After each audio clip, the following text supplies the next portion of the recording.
This story was shared by a woman on Reddit. The following is her first-person account. I processed death certificates at a city hospital. I found a pattern in room 314. Tonight, my husband is in that room. I've worked in the medical records basement at St. Agnes Hospital for 11 years. My job is boring, and I like it that way. I sit surrounded by gray filing cabinets and the low hum of servers, typing death certificates into the state database. The doctor already fills in the cause of death. I just copy it, hit submit, and move to the next file. I don't see patients. I don't hear sirens. After 11 years, you learn to stop reading the words and just see shapes. I noticed the pattern by accident. My coffee had worn off, I was typing slow, and I saw 2 certificates from the 3rd floor. Same room number, 314. Same cause of death, cardiac arrest. The dates of death were exactly 1 year apart. I almost let it go. Coincidences happen. But boredom makes you curious, so I started pulling more files. Over the next week, I went through every death certificate from room 314, going back to 2005. I found 37 cases, all cardiac arrest, all between midnight and 3 a.m. The attending physicians changed, the patients changed. The only constant was the room. I pulled the physical admission logs for those patients. This meant spending my lunch breaks in the old archives, breathing in mold and paper dust. What I found made me close the folder and sit in the dark for a long time. Every single one of those 37 patients had a flagged note in their file. Not always criminal. Sometimes just a social worker's observation or a nurse's shift report. Patient became highly agitated when wife visited. Daughter asked staff not to leave patient alone with grandchildren. Multiple bruises in various stages of healing noted on spouse during intake. The hospital never acted on these notes. They just got filed. And then the patient got admitted for something routine, a broken hip, a UTI, pneumonia, and ended up in room 314. And then they died. Quietly. Cardiac. With no one asking questions. I told myself I was seeing patterns in noise, but then I looked at the nursing staff assignments for those specific night shifts. Most nights, the floor nurses rotated normally, but there was one name that kept appearing in the margins of the older paper rosters, written in small, neat handwriting. N. Bishop. The name stopped showing up in 1982. I searched our employee records. Noreen Bishop was a night nurse at St. Agnes from 1965 to 1982. She died on December 17, 1982, in room 314. Cause of death? Cardiac arrest. Her HR file was thin, but I found 2 disciplinary write-ups. One for refusing to administer pain medication to a patient she referred to as a monster. The other for being found in the room of a cardiac arrest victim at 2 a.m., sitting calmly beside the bed, holding the patient's hand. She told her supervisor she was just saying goodbye. The patient was a man who had been investigated twice for severe domestic abuse, but never charged due to lack of evidence. I stopped sleeping. I started volunteering for extra night shifts in the records room so I could dig deeper. I found old, crumbling shift logs where Noreen had written tiny, cramped notes in the margins next to specific patient names. He won't hurt her anymore. The children are safe now. She asked me to. I didn't know who she was until I found a faded, handwritten complaint from a doctor in 1954, buried in a box of incident reports that should have been shredded decades ago. The doctor accused a nurse E. Alcott of deliberate inaction resulting in patient demise. The patient was a man with severe burns on his hands. His wife had matching burns on her back. The doctor wrote, Nurse Alcott stated she heard the patient's wife crying from across the ward, and that she prayed on it, and that God told her to let the man suffer. Nurse Alcott was let go quietly. She died 2 years later. Cause of death, cardiac arrest. Room 314. Something was being passed down. A duty. A curse. I don't know what to call it. 3 nights ago, my husband was admitted to St. Agnes. He fell off a ladder in our garage. Broken collarbone, possible concussion. They kept him on the 3rd floor for observation. When I walked into his room to sit with him, I saw the number on the door. 314. I froze. I should have asked for a transfer. I should have made a scene. But I didn't. I just walked in, sat beside his bed, and held his hand. I smiled when the nurses came in.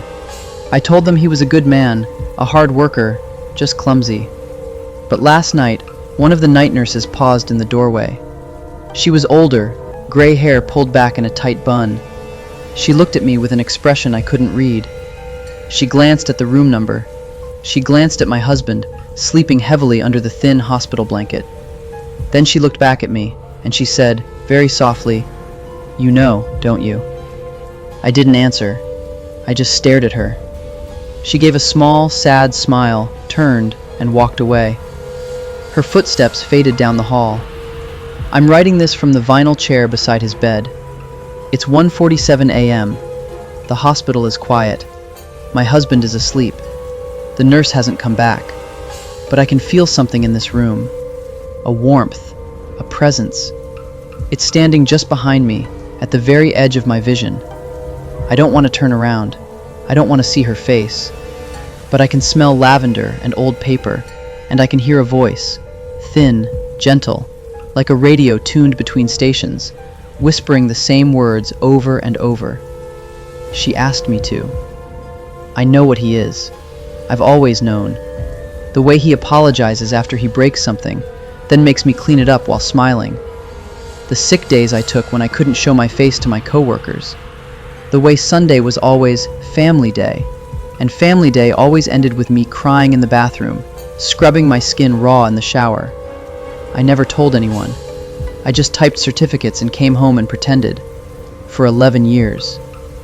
I haven't decided what I'll do, but my hand is resting on his IV line, and the room feels very, very patient.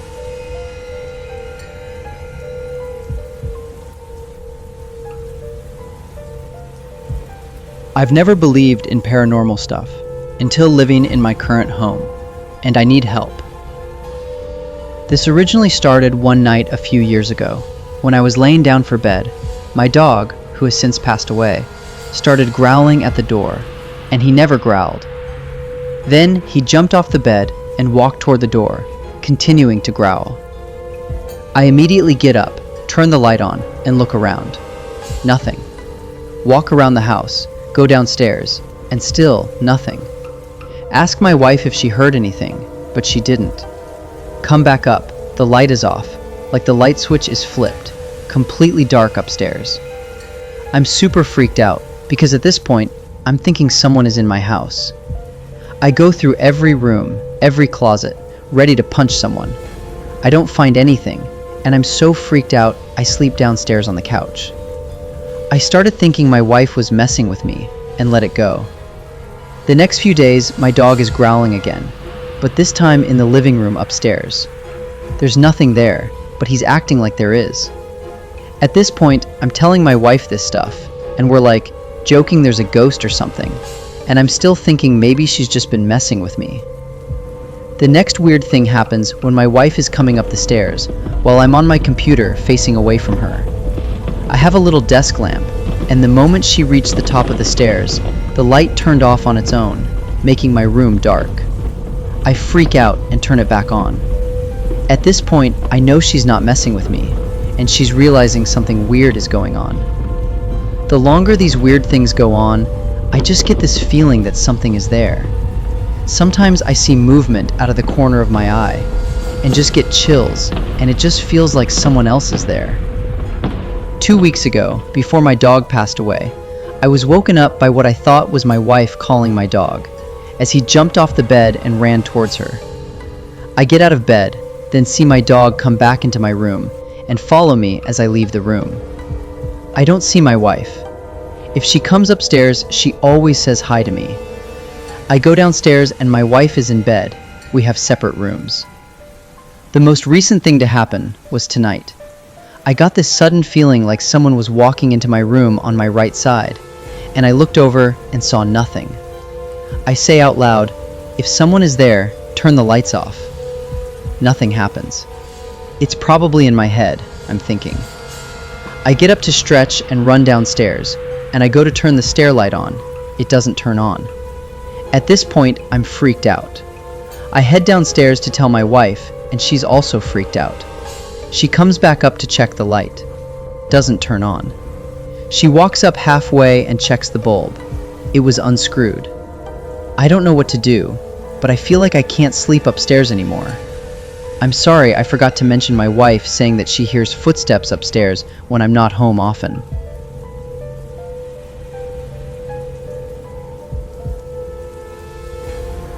Moved into a house with a cemetery. 6 weeks later, we left. When I was about 5 years old, we moved into an antebellum farmhouse in rural Alabama that had this old family cemetery in the backyard.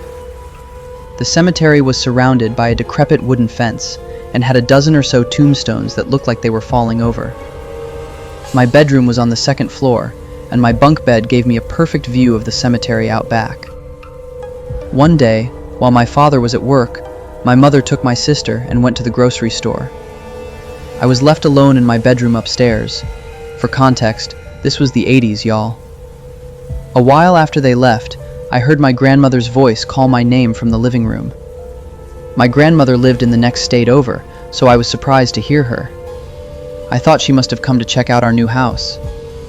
I bolted downstairs to the living room, expecting to see her, but nobody was there. I peeked through the blinds to check the driveway, and there were no cars. I ran upstairs and continued playing with toys, not thinking much about what happened. A few nights later, I woke up in the middle of the night. When I opened my eyes, there was a silhouette of a person standing at the head of my bed. The silhouette was almost like a light blue version of the white noise on old TV sets, but I could see through it, if that makes any sense at all. I went to scream for my mom, but nothing came out. I tried over and over again, but my voice wouldn't work. All the while, the silhouetted figure stayed there. I don't remember what happened after that, and I never talked about it afterward.